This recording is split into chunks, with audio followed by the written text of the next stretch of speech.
골로새에 관한 이 첫 번째 설교를 전한 것이 2주 전입니다. 그날 제목이 암흑의 권세에서 건진받은 사람들이었는데요.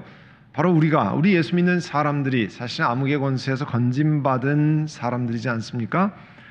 1장 13절의 말씀이었는데요. 아버지께서 우리를 암흑의 권세에서 건져내셔서 자기의 사랑하는 아들의 나라로 옮기셨습니다. 이 구절을 조금 더 설명을 드리려고 합니다.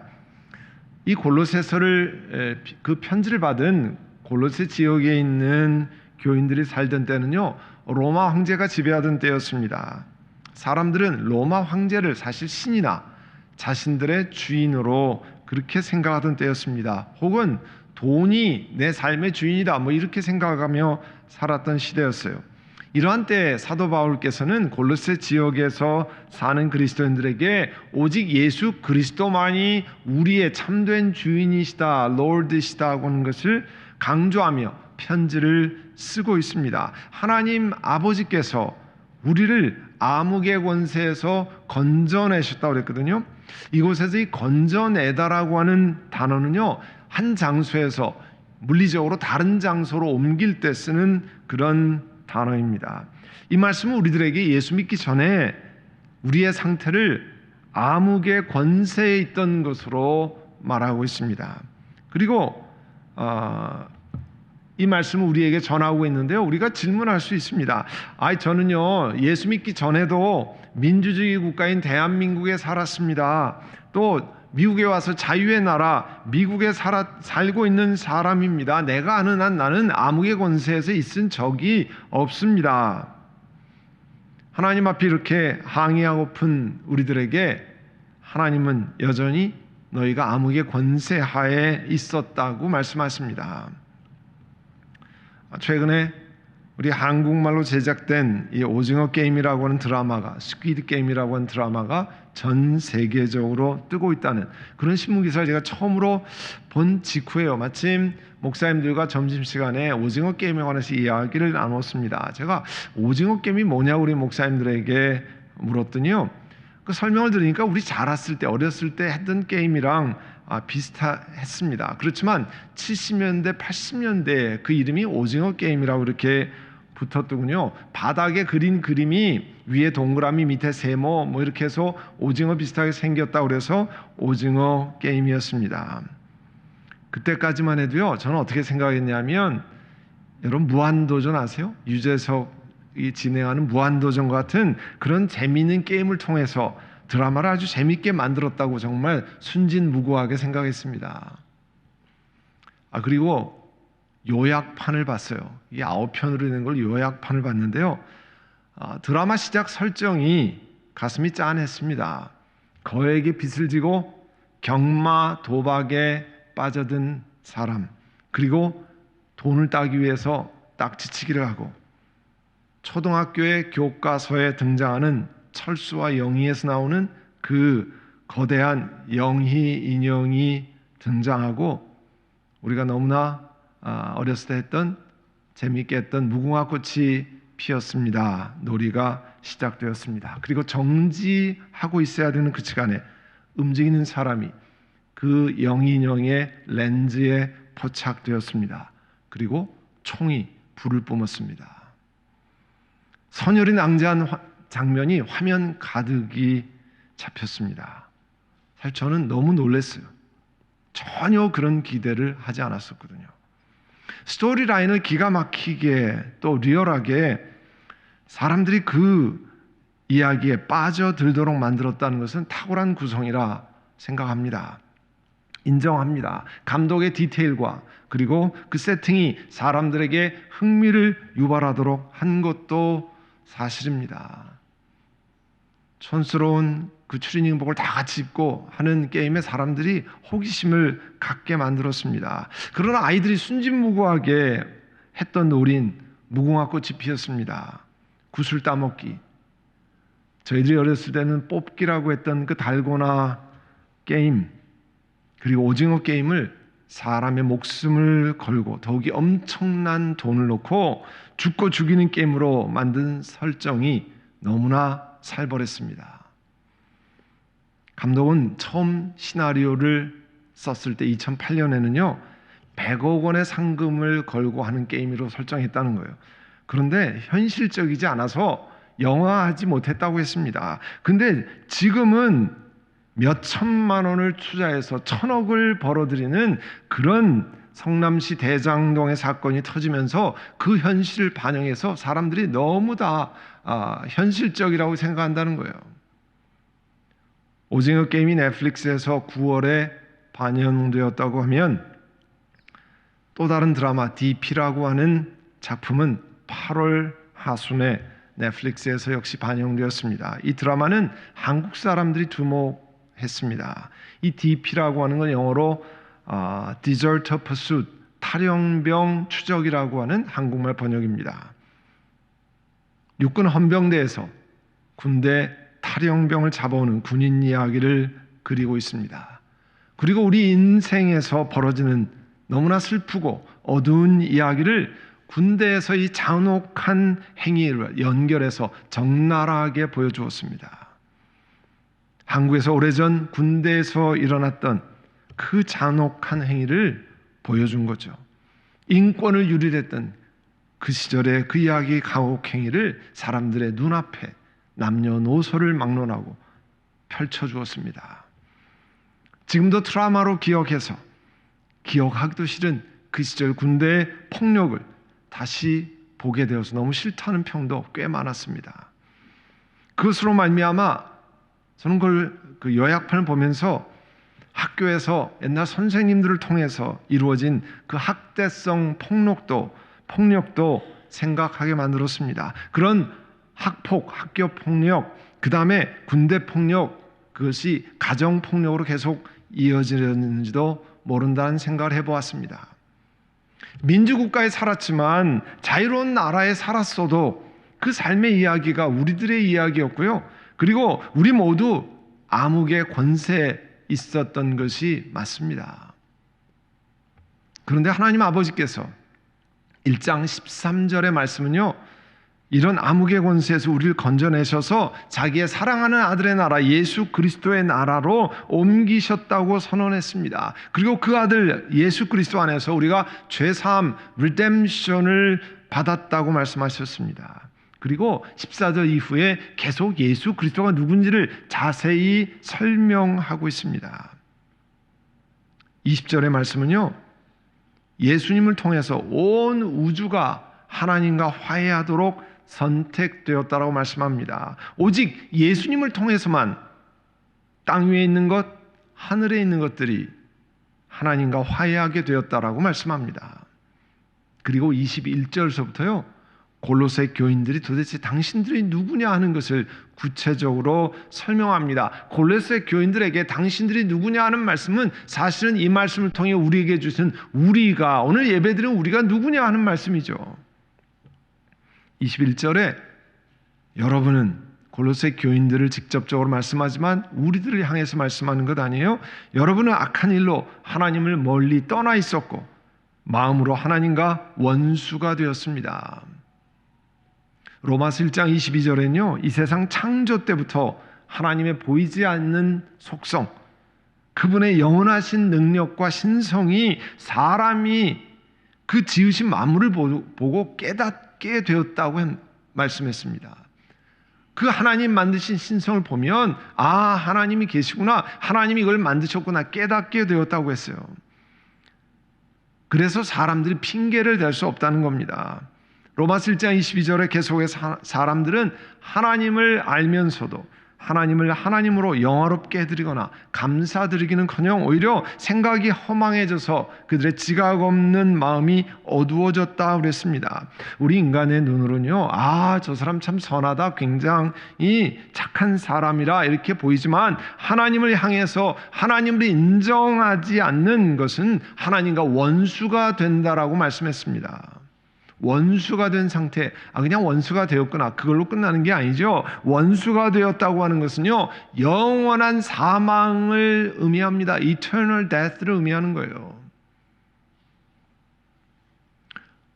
오늘 본문 1장 22절에요. 그러나 지금은 하나님께서 그리스도의 죽음을 통하여 그분의 육신의 몸으로 여러분과 화해하셔서 여러분을 거룩하고 흠이 없고 책망할 것이 없는 사람으로 자기 앞에 내세우셨다 말씀했습니다. 이 말씀에는요, 예수님이 그 육신의 몸으로, 우리와 똑같은 육신의 몸으로 십자가에 달리셨다는 것이 강조되어 있어요. 하나님이시지만 우리와 똑같은 육신의 몸으로 우리 죄를 대신하셨다는 것을 강조합니다. 이렇게 죽으시고 부활하신 예수님을 구세주로 영접한 우리들을 하나님이 바라보시고요, 예수님 때문에 우리를 거룩하고 흠이 없고 그 다음에 책망할 것이 없는 사람으로 하나님이 간주하신다, 그런 뜻이에요. 실제로는 그렇지 않은데 하나님이 흠이 없고 책망할 것이 없는 사람으로 예수님 때문에 간주하신다는 거예요. 우리 모두 자동차를 타고 다닙니다. 그리고 자동차를 살 때 대부분 자동차 론, 오토 론을 합니다. 그리고 마지막 한 달 남은 페이먼트까지 끝나기 전에는 절대로 그 소유가 내 것이라는 타이틀이 집으로 오지 않습니다. 그런데 그 페이먼트는요, 내가 갚을 수도 있지만 다른 사람이 갚을 수도 있습니다. 우리 자녀들 같은 경우에는 대부분 부모들이 한동안 갚아줍니다. 그리고 융자를 다 갚으면 그 자녀 앞으로 내가 다 갚았어도 내 딸과 내 아들 앞으로 그 타이틀이 와요. 마찬가지로 예수님이 우리가 갚아야 할 죄의 대가를 그 몸으로 십자가에서 다 갚으셨기 때문에 우리가 하나님 앞에 흠이 없고 책망할 것이 없는 사람으로 설 수 있게 된다고 하는 것이 영적인 원리예요. 바로 예수님 때문에 하나님 앞에 설 수 있는 것이지, 우리 때문에 우리가 잘나서 우리가 굉장히 설 수 있는 게 아니라고 하는 것을 다시 강조하고 있습니다. 그리고 사도 바울은요, 23절에 그러므로 여러분은 믿음에 튼튼히 털을 잡아 굳건히 서 있어야 하고 여러분이 들은 복음의 소망에서 떠나지 말아야 합니다.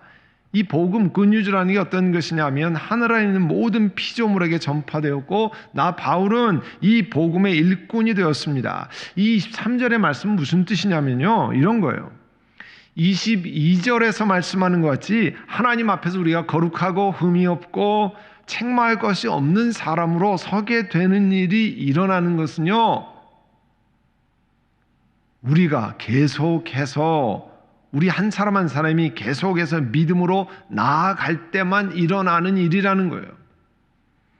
그 믿음에 흔들림이 없이 서서 복음 안에서 하나님 주시는 그 소망으로부터 떠나지 않아야 우리 가운데 일어나는 일이라는 겁니다. 여러분, 복음 안에서 주신 소망이 뭡니까? 하나님의 나라에서 영원히 살아가야 할 그 소망에서 흔들리지 말아야 된다는 거예요. 우리가 예수 믿고 한번 예수 믿고 내가 구원받았습니다, 그리고 내 마음대로 사는 것이 아니라 그 다음부터 하나님 나라에 갈 때까지 내가 예수 안에서 영원한 나라로 들어갑니다는 소망에서 흔들리지 말아야 된다는 거예요.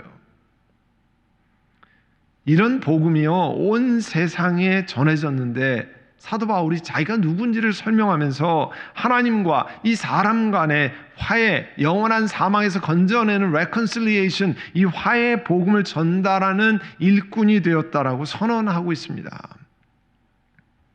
그러면서 24절에요, 이제 나는 사도 바울은 여러분을 위하여 고난을 받는 것을 기쁘게 여기고 있습니다. 그리스도의 남은 고난을 그분의 몸, 교회를 위해서 내 육신으로 채워가고 있습니다.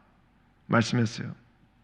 사도 바울은 자신이 이 골로새 교인들을 위해서 기꺼이 그리고 기쁘게 그 고통을 겪고 있다라고 말씀했습니다. 그리스도의 몸인 골로새 교회가 그리스도의 몸이잖아요. 그리스도의 몸인 교회를 위해서 그 고통을 자신이 지금 감당하고 있다라고 나누고 있습니다. 한때요, 여러분 기억하시는지 모르겠는데요, 한국에서 이 대통령직 못 해먹겠다고 하는 이야기가 화두가 된 적이 있습니다. 제왕적인 권력을 부여받았다고 하는 한국의 대통령에게서 그런 고백이 나왔다는 게 참 신기한 거죠. 절대적 권력의 상징인 한국 대통령직도 그만큼 어려움이 많다는 것을 알 수 있는 그런 이야기잖아요.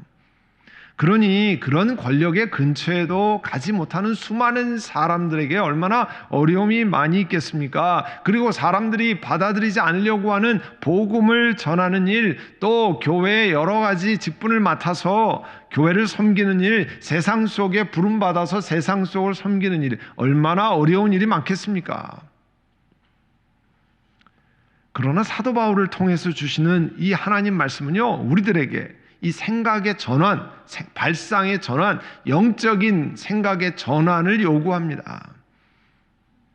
사람들이 잘 안 도와줘서 못 해먹겠습니다. 이렇게 어려우니까 이 직분 못 해먹겠습니다. 그런 마음이 들 때가 있죠. 그런 마음이 들 때 바로 24절의 말씀을 우리 영혼 가운데 새기는 겁니다. 내 영혼 가운데 선언하는 겁니다. 우리 교인들 모두가 이렇게 영적인 생각의 전환을 하면 좋겠습니다. 물론 이 고백은 저 자신부터 하는 고백입니다. 저를 따라서 한번 해보세요. 나는 선한 목자 교회 교인들을 섬기기 위해서, 또 세상을 섬기기 위해서 어려움을 당하는 것을 기쁘게 여깁니다. 다시 한번 우리 고백할까요? 나는 선한 목자 교회 교인들을 섬기기 위해, 또 세상을 섬기기 위해 당하는 어려움을 기쁘게 여깁니다. 설교하는 제가 가장 목회하면서 힘든 사역은요, 주일 말씀을 준비하는 일입니다. 담임 목사로 우리 교회를 섬기면서요, 휴가 때를 제외하고는, 특별한 때를 제외하고는 토요일 밤에 제대로 잔 날이 많지 않습니다. 저는 설교 준비를 하고 제 아내는 말씀을 준비하고 전하는 저를 위해서 본당에서 기도하고 그렇게 잠을 설치는 날이 많았습니다. 하나님 말씀을 바로 깨닫고, 그리고 어떻게 성도들의 심령에 이해되도록 전할까는 고민으로요, 여러분이 이해하실지 모르지만 제가 추울 때가 많습니다. 사무실의 온도가 떨어져서 추운 게 아니고요, 부담과 긴장으로 마음이 추운 것을 말합니다. 그게 여러분이 저희 부부를 위해서 계속 기도해 주셔야 합니다. 바로 이와 같은 저에게 24절의 말씀은 생명을 주는 말씀이었습니다.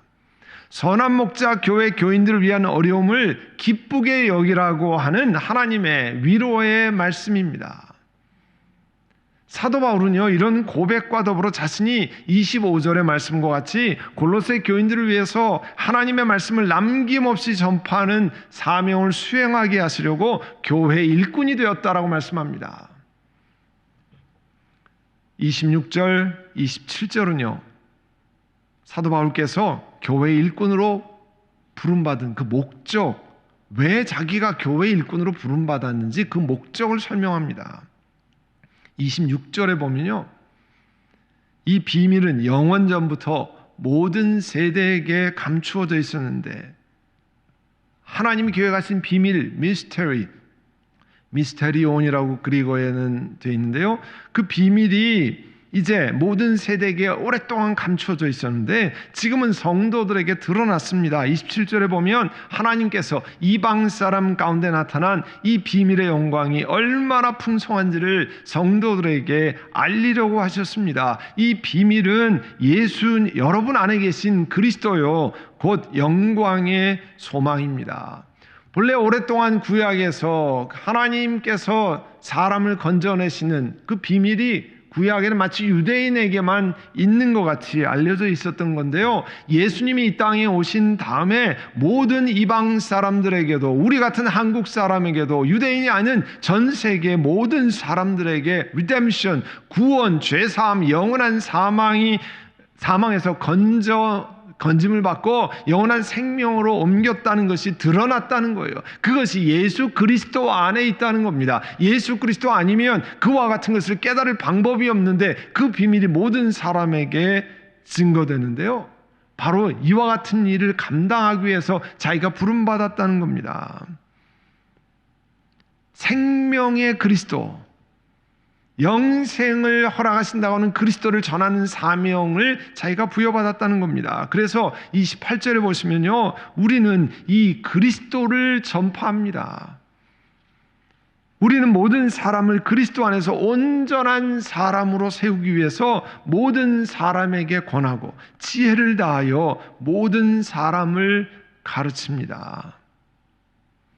영어로 보면요, Him we proclaim.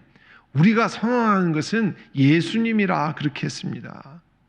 사람들에게 경고하고 warning everyone and teaching everyone and all wisdom. 모든 지혜를 다해서 복음을 전한다라고 말씀했습니다. 사도 바울과 이 편지를 같이 쓴 동역자 디모데는 화해의 복음이신 예수님을 전파했습니다. 또 모든 사람을 세우기 위해서 권면하고 온갖 지혜를 다 동원해서 모든 사람을 가르친다고 선언했습니다. 성도 여러분, 사도 바울에게만 이런 사명이 있을까요? 우리들도 세상 가운데 부름받았습니다.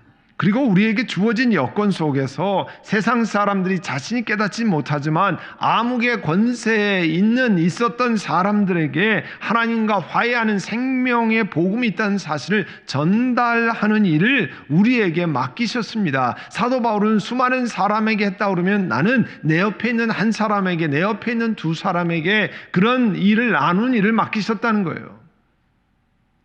그리고 사도 바울이 본문 마지막 29절에 이렇게 고백합니다.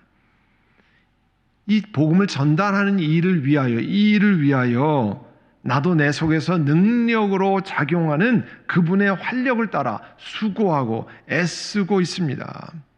여러분, 이곳에서 사용한 수고하고 애쓰고 있다라고 하는 이 단어, struggle이라고 하는 이 단어는요, 본래 운동 경기에서 경기할 때 선수들이 정말 열심히 죽어라고 뛰고 죽어라고 경기를 하지 않습니까? 그런 힘을 다해 한다는 의미를 갖고 있습니다. 운동선수를 얼마나 수고하고 애씁니까?